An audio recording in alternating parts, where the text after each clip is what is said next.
N'oubliez pas de vous abonner. Mbote bandeko balandi ya émission Nabiso article 15 devriez-vous vous vivre. Lelo na numéro Nabiso lelo tozwami na commune ya Kalamu précisément pembeni ya marché oyo ya Kapela. Tokoyamba bongo o ezali maman Nabiso asalaka mikate don assez de bruyaka. Na koloba mingi te na tikibino bolanda o ezali ba secret na ye pe o ezali stratégie na ye asalaka pe combien de années elle a fait dans son travail bolanda.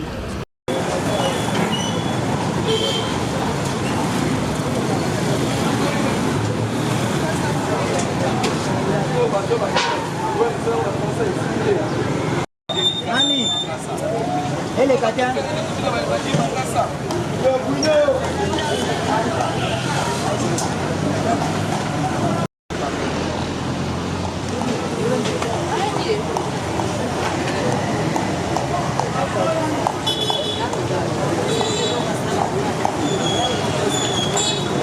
Bonjour maman. Bonjour. Yebisa biso kombo na yo nani pe awa toza wapi précisément? Comment on a mignon à toi na Kapela? Kapela précisément au fait na commune nini? Non, na commune à Kalamu. Maman mignonne tomoni yo ozali moteki ya mikate. Lelo émission na biso ya article 15 devriez-vous pour vivre toye panayo ou expliquer biso un peu et les calendriers nini comment tu fais, comment tu te retrouves et ça lit combien d'années déjà ozana musala oyo? Nako ça ta ba 7 ans hein. Mais mikate ezanango quand même bien, tu vas ko se trouver moi l'année passée. Mais na bané oyo tozo suelo te ko biloko comme ya mata makasi. Ça qui a fait tu vas ko soma ba 57 000 et comme na 100 et 3 000. C'est que toujours souffrir ma casse, toujours a su bénéficier. Mais comment au salaire au fait? Nandenge bokino osomba ba sac directement to ba écolo en détail. Na ko somba ba sac mais na minute to somba ba bikolo, so moi bikolo ba loli, moi bénéfice tous en maman 1000 fois ba 2000, mais ai kala moi ba 10 000, ba 5 000 on se retrouver. Moi je somba sur ba sac qui ko rajouter bloc comment on mata ma casse. Oui, ya ko mata, si ya ko mata, moi le ba su exacté. Ok, puis mon voyo qu'il est le inflation des eaux, battre record na Oezali, capitale na biso awa et tout ça. Maman mignonne a se plaindre à lobby. Mikate, oui les a au mata, farine les a au mata, donc elle ne comprend pas ce qu'elle peut faire et tout ça, mais après elle est toujours là dans son travail, il y a de cela 7 ans déjà, elle se bat et tout ça, et réussite nae et ça awa. Maman mignonne tolungi toye ba et tout, oye biso que osali déjà 7 ans, c'est ça? 7 ans déjà na msala o et tout. Bénéfice mais ya makasi nini oyo puissant na msala. Bon, bénéfice na onka ba bénéfice ya ozuma bénéfice au futi minéral la mwana. Ya onde to kenera malé ya robomba bosa eloko munene ezate. OK. Donc bénéfice à maman azotangisa déjà mwana et tout. Maman mignonne. Genre azotangisa mwana, elle se retrouve et tout. Genre mwana comme dans la classe nini. A comme na promesse o. On a bandaki wa mukolo na comme na 4e CO. Ah, bazami balé. Bazami balé. OK. Ah, donc maman mignonne azotangisa bana na mi balé, na débrouiller pour vivre naé comme tout le jour et tout. Maman mignonne yebisa biso un peu, peut-être biso un peu li solo et tout. Ndenge nini ozana ba client na yo et tout. Secret na yo pena na ba client na yo ezaka. Secret na ezaka ke il faut ya ma client bien. Ozo ya ma client bien, les secret na ezaka ngwana. Oswanisa bango te. Ndakoza baza na mbongo te na zona mikata 5 na yo pesa yo otike pe ya moko pa yo pesa pe mbongo. C'est que ça va ngwana. Maman mignonne yebisa biso, betela biso un peu li solo ya ndenge makambo bandaki et tout ça na lelo comment ah 7 ans déjà. Ah mikata ngana bayi na ngabe ko sa mikata ngina tika na ko sa mikata ngo. Mikata to sala ezo bimisa eloko te, ezo bimisa eloko te. Siko tozo e bade soki mikata ngo za ndeni po biloko eza mata makasi. Bana to bana koteka. OK lelo oso biloko na prix boy. Le biso OK ba mati 100 francs. Le bikuno OK ba mati 200, c'est que chaque jour ba mata bon na ba likolo. Soko betaki lelo calcul oso ma biloko à 5000, OK kuno komi 7000 francs. Obeti 50 000, OK kuno komi 60 000. C'est que eza moyen insulté. To le mi na biso makamo ya biloko zo mata. Dollar pe kitana na ote mata te me biloko mati sous ma case. Tu vas te choisir ndeni. Siko to tika misa misa sa pesa na ote, siko to sandeni. Ça le publicité. Mais ba débit na yo au fait, ba débit na yo, ero bandaka na ebandeli tout ça. Na bandaka na bien ma casse. Aux autres, quand on biloko à 50 000, tu vas 70 000. Vous avez bénéfice de 20 000 aux unes. Au cas tu peux moi 10 000, tu m'as dit que les maros ont moins loko. Mais la minute, on a bénéfice de 5 000. Ok, on a la biloko lié na yo. Mais et là comment ça, ils sont là quand ils sont là quand ils sont malheureux. Ok, na boutique au déposer bongo, la personne biloko. Nous on peut en bongo. C'est bénéfice de ça na ngolo comme donner zaté. Et loko ezate biloko za matama kazi. Donc on se ça biloko ko zo matabo. To zo loko mo la kacha biloko to sa te. Donc se ça biloko ni zo matabo. Ce sont là zo mabo biso to za te bien. Ko to te ka pona luka bénéfice. Yo zo te ko zo loko te ko te ka point. C'est que loko ezate to tika na biso. Maman mignon na baye alobi. Li kamne amikate kopa amikate ye a baele na yango. Certes ezali pona ye moyen oyo elle se retrouve elle et toute sa famille et tout mais abaye alobi oti kana pour un ba côté ba prix on a des matana et c'était pour organiser belete et tout ça. Donc wana ndé comme pena wa souci na ye tout ça donc organiser te alina tika na ya lembi na ya tika na ye. Alobi lembi na ye atika na ye pour vraiment makambo et symbolisité. Mais quand on est au Baranacote, il y a l'article 15, débrouillez-vous pour vivre. Moutouna moutoua travailler en secret.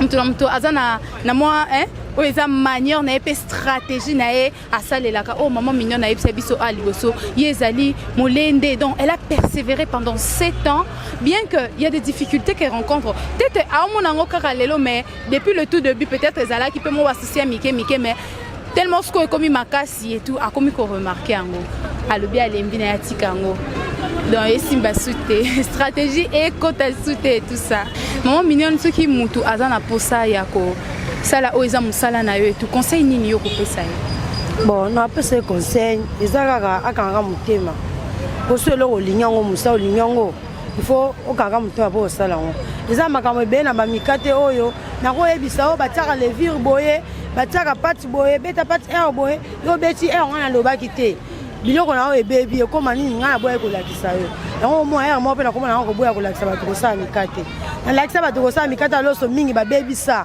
ala minzungu mabo ebebi abwaki o oyebi na ko lakisa te po ozo boya o kanga mutema et pourtant faut za makasi oza concentrer na biloko ozo sala so ba action sala 1 heure 2 heures bato musu ba c'est 1 heure sala 2 heures là ça 3 heures pas te vimiter à jouer le côté à lobby amna kisi mabe mais pourtant il faut ocha conscience na onyo sa biloko ozo teka wana neti ngana kanga na mutema soki na zui bénéfice à 2000 na kanga mutema na oteka lobi mansu et tout lipe ko zabe tika po kena na ko bato balie na bango mais na obwaka ngote na pesa bato balie po na yebike lobi na oteka na ozwaka mbongo so mo za mutema ya okitia ya okitate okozwa pe bobwaki pe opedre mo bato balie ke obwaka le conseil à article 15 et tout ezali kanga motema kanga motema donc persévérance au fait na oyozo sala maman mignonne elle veut nous faire croire que non. Au fait, pas qu'elle veut nous faire croire, mais à conseiller Bissom Kolalelo ou Ezali Kanga Motema, donc persévérant au fait dans ce que nous faisons. Pour Eza pas citer Lelo Olalo Lamou que tu fais quelque chose et puis tu réussis directement. Bah faible commencement Ezali, moi koso et comme on a et tout ça, mais après Kotikate continue dans ce que tu fais et tout et elle a persisté 7 ans de cela et elle gagne quand même quelque chose. Azotang sa banane à le bien ça na banane mi balé, moi on est moi quand déjà na première secondaire et tout c'est quand même grand au fait. Donc au moins non bien qu'elle a passi, elle arrive quand même à y gagner quelque chose et tout ça. On a les qui conseillent Nabiso et Makasi to kokangale na numéro Nabiso et article 15 débrouillez-vous pour vivre. Maman mignonne, il se tracasserie d'une bonne rencontre. Ne botte kana banzela boba principal, ba dérangement ni les alara généralement. Bon ba dérangement ezala comme tel hein. Ezaka ba samedi olonga ba parasoleil, soko cha parasoleil bazu ba kanyango. Bon na 200 francs de foot par jour pour na mbonga l'état ici. Batakase pe makasi boye tozala na openza te. OK. Donc tracasserie ezate nzela ezanango bien. Mais seulement, au fait, chaque samedi, bon, ça la salon. Salon, on est de ça samedi. Ce qu'on sait, salon, on attend, on se voit qui m'a chichi na yo. Mais la police, les carrément 500, 200. So monique, au pèse na hote bazo pour kimina. Pour qui met ça pour les baleki na bango. So ça pèse ça pèse bango. T'as moi 200 fois bazo na bango bazo na bango baleki na bango. Mais salon ou bandara de earning ici. Bandara na ba 7h, 9h sinon. So on kangaki au banai côté la bana 7h, au sein de salon on a yo. baleki na bango mais bapolisier nde ba 500 wana bakoleka ata 10 fois bon baleki il faut pesa bon baleki tokomosala soki opesi da une fois bango nyonso wana okimi bango baleki na bango problème eza nango te. Ndenge bino mo bauti kolanda na numéro na biso ya lelo ya article 15 débrouillez-vous pour vivre o ezalaki maman na biso mikate maman mignonne apesi biso o eza secret na ye ya musala o ezali la persévérance. La persévérance c'est quelque chose où beaucoup de personnes ba cultivent kangote parce que la car na bandi eloko depuis le début azana pour ça déjà azala grand et tombolaye directement. Pourtant il faut deux fois dans certains débuts, excusez-moi, il faut accepter le faible commencement. Oye Anzimaki si lelo azo persévérer dans musala nae malgré ba problème d'inflation ou azo rencontrer dans musala nae, mais elle est là toujours, elle tient 7 ans déjà dans musala nae amikate et elle en est fière parce que lelo a le bac ça scolarise même ses enfants, tu vois. Donc moi gagne pas nae wana côté mususu pe et à se retrouver dans où et tout ça. Totombe bino merci nde bozala ki mingi ya kolanda o ezaki numéro na biso ya lelo pe to yebisi bino à la prochaine pour na émission mususu.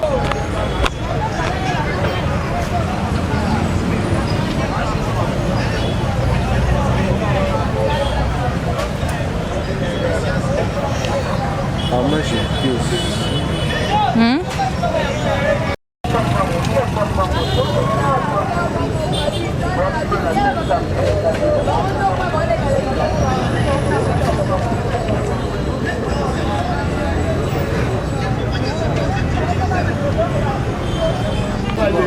Beauté maman. Beauté.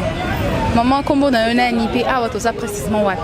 Kombo na Rama Videline awa toza na Bandal na Tibango na Wenza Baluba. Ok. Maman Fidéline, tomoni yo na musala na yo lelo émission na biso ya article 15 débrouillez-vous pour vivre équité pa na yo. Tolingi toyeba maman Fidéline ni nozo sala réellement en fait. Betela biso un peu musala na yo ezani. Musala na ngai eza na teka makemba na ba makayabu na sala mwa banguba na ngai. Et ça fait combien de temps de chaque ozana musala o? Asali 20 ans. 20 ans. Donc ils appellent musala moko rentable alors. Oui, au bureau nanga, base nanga ngo. Maman Fidéline na existe au bureau na au base na donc lelo article 15 est na bureau ya maman Fidéline et sika ya ganyaka. Maman Fidéline betela biso un peu lisolo ndenge nini et bandaka et tout. Hein? Ndenge nini osalaka po o prospérer na musala 20 ans déjà et tout. Bon, ezaka gérance. Na banana ngaka na mopiko moko vi gérance ya malamu. Nde nakoma boye nakoma pe grossiste baninga pe bazo ya kozwilanga bazo keteka. Eza nango magité. OK. Eza nango magité, gérance kaka, eza nango magité et tout ça. Comme nous a dit maman Fidéline. Maman Fidéline, ba difficulté nini o éprouva kana o exam sala na yo. Ba difficulté ezaka wenzende malungi zate.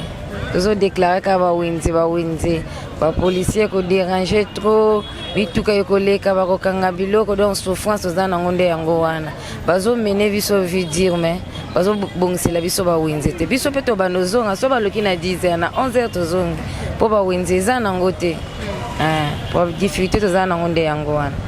Mais après bo futaka ba droit ya ba place bochara ba mesa et tout ça.